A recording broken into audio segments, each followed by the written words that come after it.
All right, we've made it to step number 2, which is, of course, following up. Now, following up is critical because you're making sure that that team member is following your expectations and doing what they need to do. So, when I go follow up with a team member, maybe it's halfway through their job. So, let's go back to Tom, right? So, it's been about 10 minutes, I go over there and I'm going to go check on Tom real quick and see how he's doing, and, well, Tom hasn't even started moving that. Now, I give him 15 minutes to do it. He still has 5 minutes left.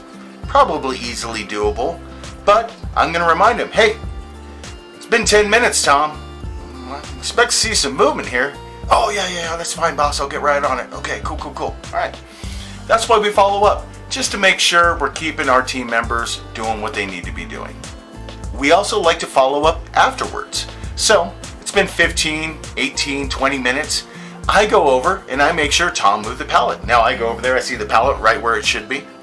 And I go to Tom and I say, hey, thanks for moving that pallet. Great job. Now, these simple little things are critical because 1, it tells you that the job was completed and the way that you needed it completed. And 2, it shows your team member that, hey, you're making sure that they're doing what they need to be doing. You're making sure that they are following your expectation. Now, following up, there's a thin line between following up correctly and micromanaging. And you do not want to be a micromanager, okay? You need to rely on your team to do what needs to be done. You need to set that expectation and then let them do it. Sure, you're going to follow up, but you're just making sure that things are on track. You're not, hey, Tom, no, don't hold the pallet jack that way. No, pull it quicker. Look, you've got 5 seconds left to do this job. Tom, what are you doing, man? This is not how you do it. You do not want to be that person. You will lose your team members' respect, and that will go like wildfire through the rest of your team members, okay? You need to make sure that you give them a chance to prove themselves. Now, if they do, awesome. That's great. We reward them. If they don't, well, we have a different conversation. But you're letting them make that choice. You're giving them that freedom to learn, to grow. And sometimes, I have gotten great responses when I've told somebody, hey, move a pallet from point A to point B. And they come up with the most ingenious way to do it sometimes. If you give people a chance, you can really see some awesome added benefit to your company or to your procedure. I am constantly learning from my team.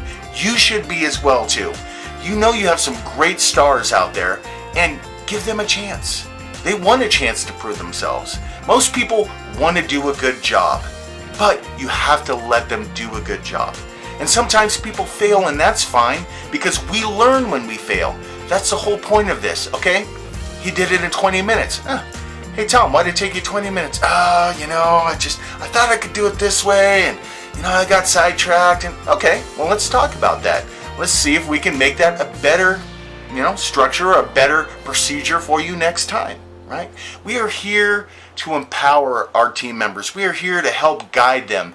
We need to give them a little bit of flexibility and a little bit of leeway for them to explore and do what they want to do. And trust me, you'll see some awesome results that you never even thought of. Also, too, sometimes you're going to be too busy to follow up. That's just the breaks of what we do. You might have a conference call or a meeting, or there's another fire that you got to put out. But you can always follow up afterwards. If you can't follow up while they're doing something, you can always follow up afterwards. Make sure that it was done correctly, or have that conversation with the team member and be like, hey, do you have any problems with this? No? Cool, awesome.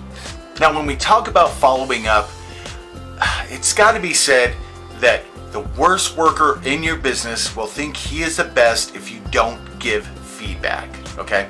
You will have Tom out there thinking that he is the cream of the crop when Tom's underperforming consistently, okay?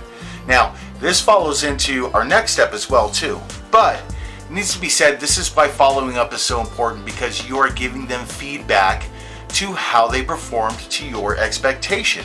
Okay, with that feedback, they understand that maybe I didn't do so good, or maybe I did awesome, and that's cool to know.